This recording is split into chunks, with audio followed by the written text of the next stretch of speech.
In this video, I'm going to show you how to replace your ribbed idler pulley on this Ford F-150 with the 5.4 liter engine. Let's get started. We first have to remove this air intake so that we can have more space to work here. To do this, you can just lift it up over here, pull sideways, pull the other way, and it'll pop out of the air filter housing. And you can either set it aside like that. This is optional, but I will do it mostly for video purposes. I'm going to remove this bracket that holds the upper radiator hose. You can see the mounting nut right here, just a 13 millimeter.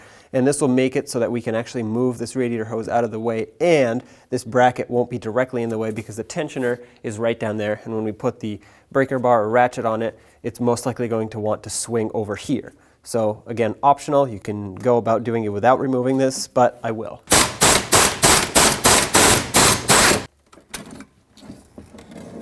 Another bracket that sits on here, take that off, set it aside, and take this off as well. And like I said, now we can freely move the radiator hose around, and there's no bracket in our way, except for this little one, but it also moves around. If you look right down here by the tensioner, you'll see that it has a 1/2-inch drive on the end of it. So I'm going to use a long 1/2-inch drive ratchet. You can use a breaker bar or a serpentine belt tool if you have one that's 1/2-inch drive. Stick it in here and release tension off of the tensioner. I'm going to unplug this connector here. This is for the electronic fan clutch because it's kind of in my way.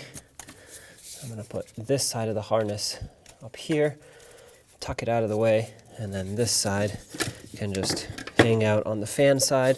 Now I can grab my long ratchet, make sure it's in there, pull down on the tensioner, release tension, remove the belt. That's pretty tight. There we go. And slowly let go of the tensioner. Now I can remove my tool. And now we can remove the rest of the belt. You don't have to take the belt completely off for this job, but for me it does make things easier, so I will. Now just go around and remove the belt.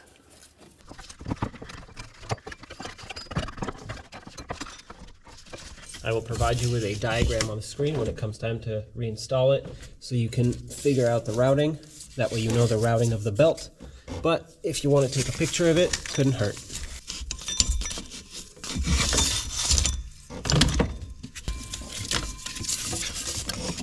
There it is.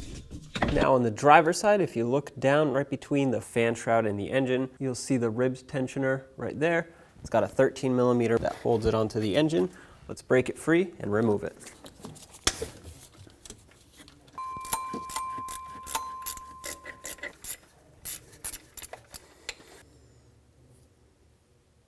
Then you can pull the pulley straight off.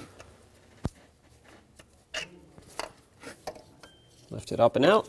Grab your new one. And unlike the other idlers on this vehicle, this one is non-directional. Doesn't matter which way faces out or in. It's identical on both sides. Put the bolt back. We'll tighten it up.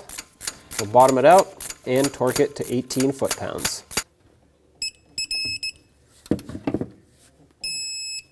Right there. All right, it's time to put the belt on. This is the best view I can give you. I'm going to try to move the camera around so you can see better, but also here's the diagram. I'm going to start on the harmonic balancer because it's going to be the main pulley that drives everything, and the main reason I do that is because it's all the way at the bottom, and I want to work my way bottom to top. I'm going to put it around the water pump like this just so it can line up at least. Try to get it in all of those ribs down there. Simultaneously put it around the water pump. It'll help situate it better. Try not to get debris or too much debris on the belt. I can feel that it's seated on the harmonic balancer, so that's great. Now I'm going to go down in between this idler and the tensioner pulley so I can put this belt down on the AC compressor. Okay, try to snake it down in there. This is the AC compressor right here. Try to get the belt seated on this AC compressor. Just like that. On the other side, I'm going to bring it over the water pump. From the water pump, it's going to want to go underneath this ribbed pulley here and then around the power steering. I don't have it on the alternator yet. And then bring it underneath this. And the last thing is going to be the alternator right here. But for that, we need to take tension off of the belt. Get your tool in here. Pull the belt up and over. Make sure it's still seated everywhere. Oh, fell off over here.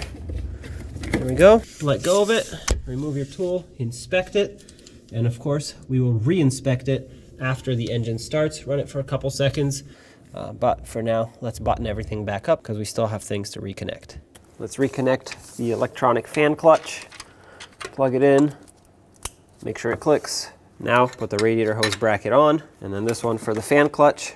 I'm going to start the nut on, but I'm not going to tighten it yet. I'm going to put the radiator hose into its bracket first so that this can still move around. It'll be a lot easier to slide it in. There we go. Now we can tighten it up. 13mm socket.